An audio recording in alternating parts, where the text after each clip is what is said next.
मित्रांनो, digital science सातबारा download कसा करायचा या संदर्भात हा व्हिडिओ।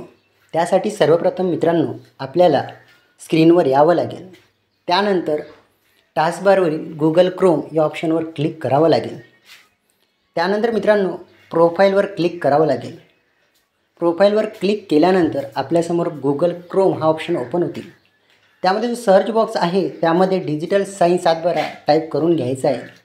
त्यानंतर मित्रांनो डिजिटल सातबारा या ऑप्शनवर क्लिक करायचं आहे। त्यानंतर आपल्यासमोर न्यू विंडो ओपन झालेली दिसेल। लॉग इन डिजिटल सातबारा यावरती आपल्याला क्लिक करायचं आहे आणि पुढे जायचं आहे। त्यानंतर मित्रांनो आपल्याला OTP द्वारे सातबारा डाउनलोड करायचा असल्यामुळे आपण OTP या ऑप्शनवर क्लिक करत आहे। त्यानंतर मित्रांनो इंटर मोबाईल नंबर येथे आपला मोबाईल नंबर इंटर करून घ्यायचा आहे। मी माझा मोबाईल नंबर येथे इंटर करून घेत आहे। त्यानंतर मित्रांनो सेंड OTP या ऑप्शनवर क्लिक करायचं आहे आणि रुलरच्या सहाय्याने खाली यायचं आहे। मित्रांनो माझ्या रजिस्टर्ड मोबाईल नंबरवर एक OTP आलेला असेल। इंटर OTPमध्ये OTP टाकून घ्यायचा आहे आणि व्हेरीफाय OTP यावर क्लिक करायचं आहे।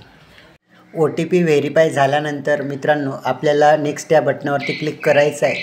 त्यानंतर मित्रांनो आपल्यासमोर न्यू विंडो ओपन झालेली दिसेल। आपल्याला रुलरच्या सहाय्याने खाली यायचं आहे। त्यानंतर मित्रांनो आपल्याला जिल्हा विचारेल। तुमचं शेत ज्या जिल्ह्यात आहे तो जिल्हा इथून निवडून घ्यायचा आहे। माझा जिल्हा यवतमाळ असल्यामुळे मी यवतमाळ हा जिल्हा सिलेक्ट करत आहे। त्यानंतर मित्रांनो आपल्याला तालुका विचारेल। आपलं शेत ज्या तालुक्यात आहे तो तालुका इथून निवडून घ्यायचा आहे। त्यानंतर मित्रांनो आपल्याला गाव विचारेल। आपलं शेत ज्या गावात किंवा ज्या शिवारात आहे ते शेत शिवार इथून निवडून घ्यायचं आहे। माझं शेत वेरूळ या क्षेत्रात असल्यामुळे मी इथून वेरूळ हे ऑप्शन सिलेक्ट करत आहे आणि पुढे जात आहे। त्यानंतर मित्रांनो सर्वे नंबर किंवा गट नंबर शोधा हे विचारेल। इथून सर्वे नंबर आपला टाकून घ्यायचा आहे। त्यानंतर मित्रांनो सर्वे नंबर निवडायचा आहे आणि ॲज डाउनलोडवर क्लिक करायचं। त्यानंतर मित्रांनो आपल्यासमोर 3 वर्षाचा सातबारा पाहिजे असेल तर 3 वर्षाचा, 1 वर्षाचा पाहिजे असेल तर 1 वर्षाचा तो इथून डाउनलोड करून घ्यायचा आहे। त्यासाठी मित्रांनो डाउनलोड या ऑप्शनवरती क्लिक करायचं आहे आणि पुढे जायचं आहे। त्यासाठी मी ॲज डाउनलोड या ऑप्शनवर क्लिक करत आहे। त्यानंतर मित्रांनो माझा सातबारा जो आहे तो डाउनलोड होत आहे। अशा प्रकारे समोर डाउनलोडचं ऑप्शन दिसत आहे त्यावरती मित्रांनो क्लिक करत आहे।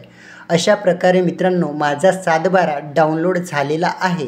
रुलरच्या सहाय्याने बघा आपला सातबारा डाउनलोड झालेला आहे। तो एकदा व्यवस्थित चेक करून घ्यायचा आहे आणि पुढे जायचं आहे। अशा प्रकारे मित्रांनो या व्हिडिओच्या माध्यमातून आपण सातबारा कसा डाउनलोड करायचा हे बघितलं आहे। मित्रांनो व्हिडिओ आवडल्यास नक्कीच शेअर करा।